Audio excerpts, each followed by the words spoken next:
Nesse vídeo eu te ensino a utilizar uma ferramenta avançada da análise de circuitos no LT Spice. É utilizar o método de Monte Carlo. Sabe o que significa esse nome?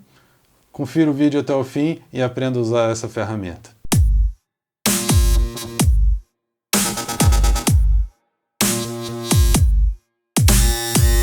Fala pessoal, tudo bom com vocês? No vídeo de hoje nós vamos ver mais um tópico de LT Spice. É um tópico utilizando o método Monte Carlo. O que significa o método Monte Carlo? É um método onde eu faço uma análise probabilística de uma grande quantidade de dados dentro de um circuito. Ou seja, eu tenho um circuito que eu tenho alguns parâmetros onde eu não sei exatamente como eles se comportam.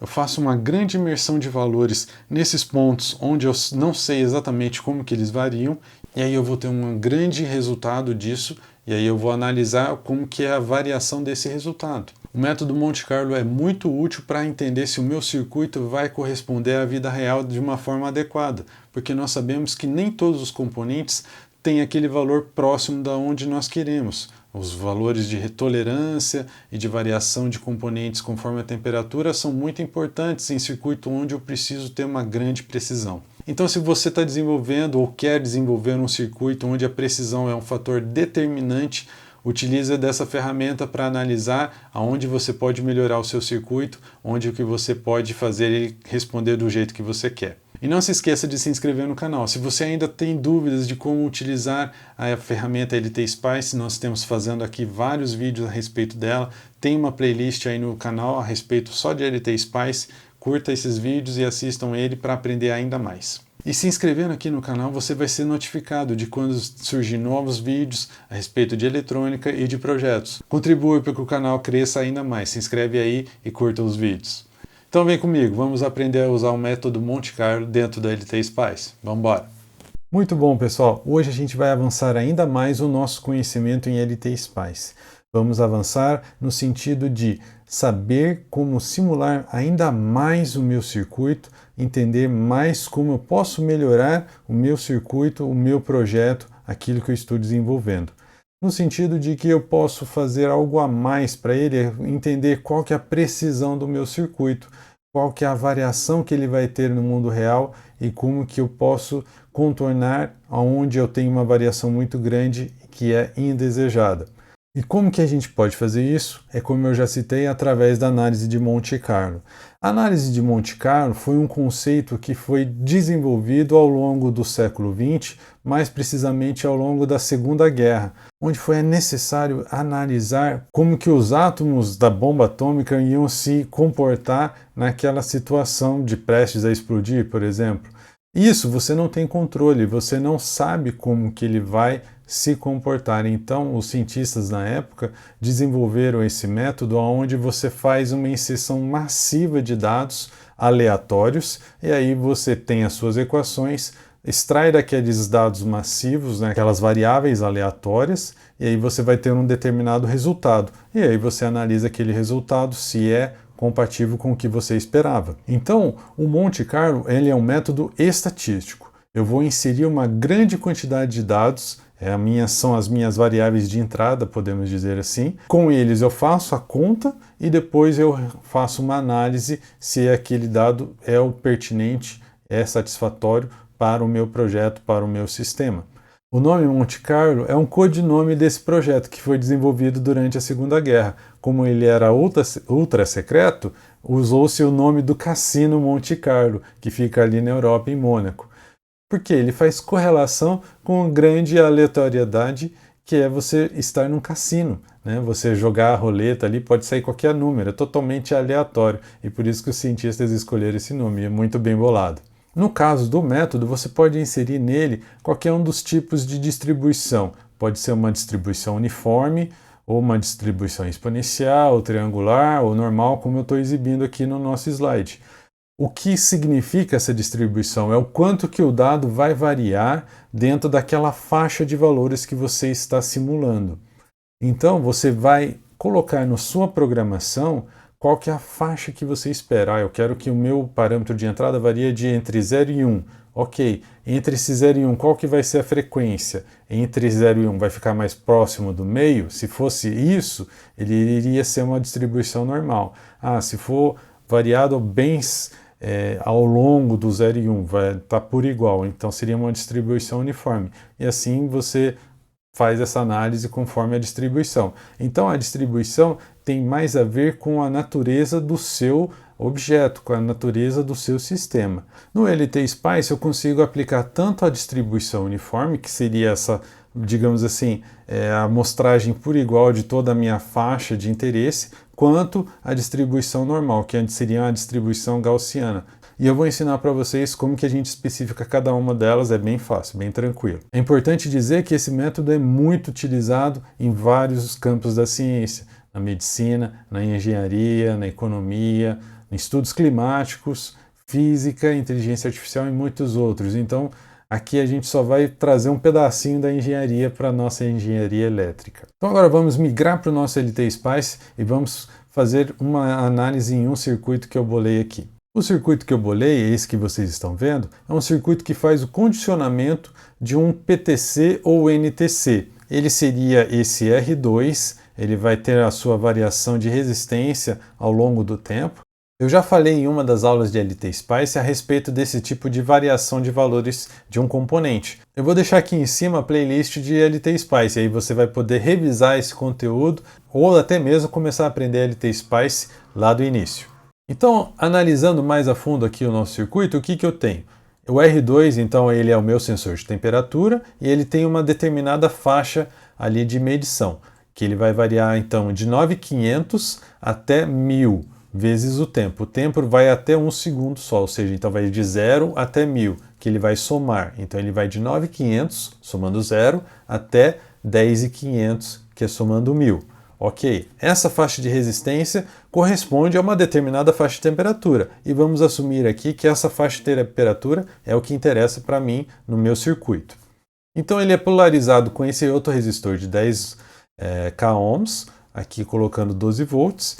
Eu tenho aqui um buffer, né, em amp-op. Eu utilizei esse LT1028, que é um amp-op de precisão. Eu apenas escolhi um amp-op de precisão aqui no meu LT-Spice. Ele não afeta muito a nossa análise de Monte Carlo. Depois, o que eu tenho? Eu assumi que eu quero ler esse PTC entre 0 e 5 volts.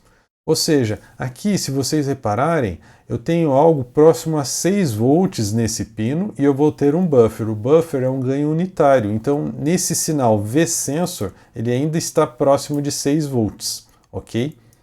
Então o que eu preciso fazer? Eu preciso fazer um deslocamento desses 6 volts para baixo, porque eu quero medir de 0 a 5 volts, e aí depois eu vou aplicar um ganho. Então eu já fiz os cálculos aqui prévios. O que eu precisei? Eu precisei subtrair 5.84 volts desse meu V-sensor, aí então eu estou utilizando essa configuração de amp-op, que é um diferenciador.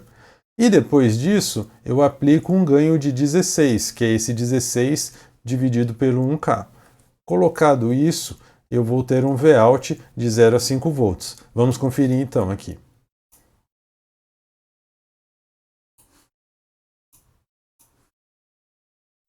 Ok, lá temos, então eu tenho um sinal Vout de 0 a 5 volts, e aqui se a gente for conferir o V-sensor, eu vou adicionar aqui um novo plot plane. Aqui nesse pane a gente está lendo lá, tá vendo? O V-sensor estava em torno de 6 volts, e ele varia, ó, aqui, 5.84 até 6,15, ou seja, eu tenho só 300 milivolts, ou seja, é muito pouco a variação ali que ele tem. Então, por isso que eu precisei aplicar aquele ganho de 16. Então, aqui esse amp-op, ele está fazendo a diferenciação e o ganho. Esse outro amp-op está apenas fazendo o isolamento do meu PTC em relação ao restante do circuito. Se você ainda não sabe como que o AmpYop funciona, eu tenho uma aula só sobre AmpYop, só sobre configurações de AmpYop. Eu vou deixar esses dois vídeos aqui para vocês entenderem como que funciona o AmpYop e está muito bem explicado, está muito bacana essa aula. Confiram lá. Ok, mas agora aonde que entra a nossa análise de Monte Carlo? Eu preciso inserir aqui nesse meu circuito várias variáveis e uma delas é a tolerância dos meus resistores. Então o que que eu quero fazer aqui? Eu quero mostrar para vocês o quão sensível é esse circuito à minha tolerância dos resistores. Então vamos abrir aqui o meu outro circuito onde eu já fiz todas essas especificações e eu vou deixar aí disponível para vocês também, caso vocês queiram fazer download e fazer a simulação no computador de vocês. Então agora nós temos aqui o circuito com a sintaxe de Monte Carlo, substituindo os valores dos componentes. Como que nós fazemos a leitura disso? Eu tenho então a definição entre esses colchetes, né? MC, que é a análise de Monte Carlo, e aí eu vou falar para ele, eu vou rodar 10K, o resistor, qual que é o valor de nominal dele, né? Seria o 10K, e qual que é digamos assim, a minha tolerância, é o quanto que eu vou para cima e para baixo daquele meu valor. E esse tol A, eu defino aqui embaixo, né, eu estou fazendo uma definição desse parâmetro, e eu falo para ele, é uma distribuição gaussiana em 5%. Então ele vai aplicar 5% para cima e 5% para baixo, nenhuma distribuição normal. Aqui é importante dizer que se eu quiser fazer uma distribuição uniforme, o que que eu faço? Eu retiro esse Gauss e coloco só tol A igual a 0,05, aí ele vai fazer uma distribuição uniforme. Por que que eu estou usando o gaussiano? Porque é mais ou menos como que as nossas tolerâncias dos componentes se comportam. A grande maioria vai ficar em torno de 10K, muito próximo de 10K, uma pequena porcentagem, né, aqueles 95, 90% ficam perto do 10K e aqueles 5, 20% vão ficar longe do 10K. Ok? E isso eu faço para todos os outros meus resistores. Então eu coloquei aqui o 1K, né, e o 16K com a mesma tolerância. E por que que eu usei 5%? Porque a grande maioria dos nossos resistores comuns são de 5%. O que a gente precisa agora é analisar se esse 5% é efetivo para a nossa leitura ou não. Como que eu faço isso? Então eu substituí a minha curva do meu PTC, ao invés de fazer aquela curva na diagonal, eu coloquei aqui 9.900. Com 9.900 é como se ele tivesse uma determinada temperatura que é crítica para o meu sistema. Nessa 9.900, nessa resistência de 9.900, eu preciso fazer uma leitura muito boa. Então, eu vou analisar quanto que é o Vout de 9.900. Então, eu vou voltar para a minha outra simulação e a gente vai ver isso. Então, eu substituo aqui 9.900 ao invés da curva. Eu tenho aqui todos os meus outros resistores. Dessa forma aqui, a gente está assumindo que eles são perfeitos, né? Então eu rodo aqui e aí eu vou ter aqui o meu Vout é 2,076. Então, quanto mais próximo de 2,076 eu tiver a minha análise de Monte Carlo, melhor ela é. Então, o que que significa essa análise de Monte Carlo? Eu tenho o 2,076, que é o meu valor alvo.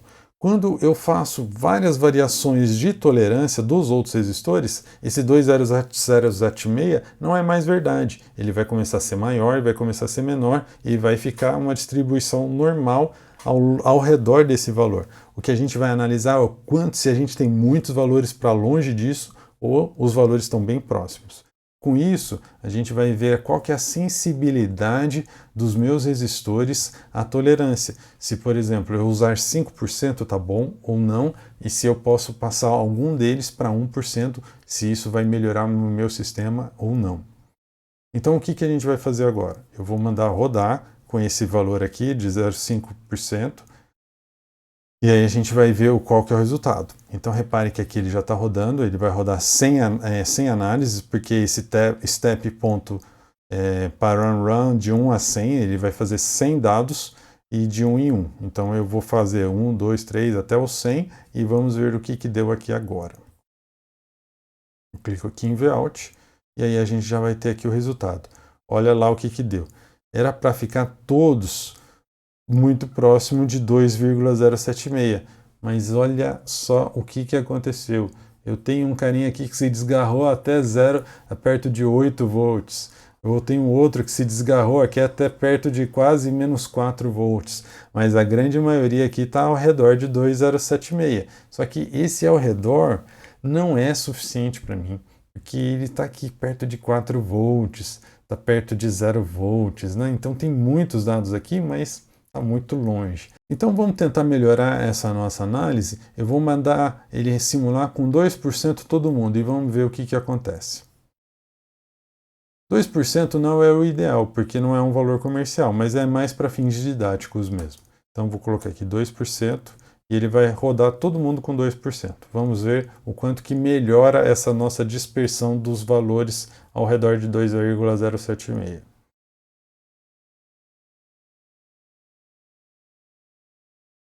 Já melhorou muito. Olha só, o meu pior valor foi em 3,5 quase aqui, e o pior valor foi em torno de 0,7 aqui. Mas já reparem que ele está bem próximo já do 2,076. Agora eu quero fazer um outro exercício. Vamos assumir que esses resistores aqui fiquem em 5% e que o R1 apenas fique em 1%, que é um valor comercial. Então o que eu vou fazer? Eu vou copiar esse valor aqui de baixo e eu vou chamar esse aqui, todo mundo que está com o TOL A, vou ficar com 5%. E aí esse aqui eu vou chamar de TOL B, vai ser 1%. E esse cara aqui, eu desconfio que ele é o pior cara para o meu circuito. Eu vou chamar ele de 1%. Então, os outros 4 resistores estão com 5% e esse aqui só está com 1%. Vamos ver como que o circuito se comporta. Reparem que ele já ficou... Todos os outros estavam 5% na primeira simulação e ela tinha ido para menos 4 volts, né, e até 8 volts. Agora eu mudei só um para 1% e olha como que o circuito já ficou bom, né? Ele ficou bem próximo daquele que todos estavam com 2%. Então o que eu vou fazer? Eu vou melhorar esse aqui também, porque ele tem um valor alto. Então quanto maior o valor, eu sinto que mais sensível o circuito fica. Então eu vou passar ele também para 1%, vou chamar ele de TOL B, e esse outro aqui de TOL B. Então vamos rodar. Legal, agora sim, olha só, muitos aqui ao redor de 2,0, 2,2 volts, né? E alguns escaparam para perto de 3 volts, outros para 1 ponto, alguma coisa aqui. Então, reparem que ainda não é o cenário perfeito, a gente ainda poderia talvez passar todos para 1%, né? Dependendo do quão crítico é o meu sistema. E aí eu vou decidir, isso aqui faz sentido para mim ou não? TOL B. Se não fazer sentido, eu vou ter que reduzir ainda mais. Eu tenho resistores comerciais de 0,5%. É mais difícil de achar? É mais difícil. Mas eu vou ter que decidir isso, porque se o meu sistema não tolerar, nem mesmo esse aqui com todos ou 1%, eu não tenho muita escolha. Eu vou ter que reduzir para 0,5%. E aqui nós temos a grande massa perto dos 2 volts. É onde que eu quero. Então é isso, pessoal, essa era a aula de hoje, uma ferramenta avançada de análise, uma ferramenta que me permite analisar lá no detalhe se o meu circuito está tolerante ao erro de um resistor, um de capacitor, até mesmo de uma fonte. Eu posso inserir essa variável QMC dentro de uma fonte, se eu quiser. Se ele está tolerante a isso ou não e o que eu posso fazer para melhorar o meu circuito. Continue curtindo as nossas aulas, se inscrevam aí no canal para serem avisados dos próximos vídeos, dos nossos próximos projetos. Vejo vocês no próximo vídeo. Um abraço, até a próxima.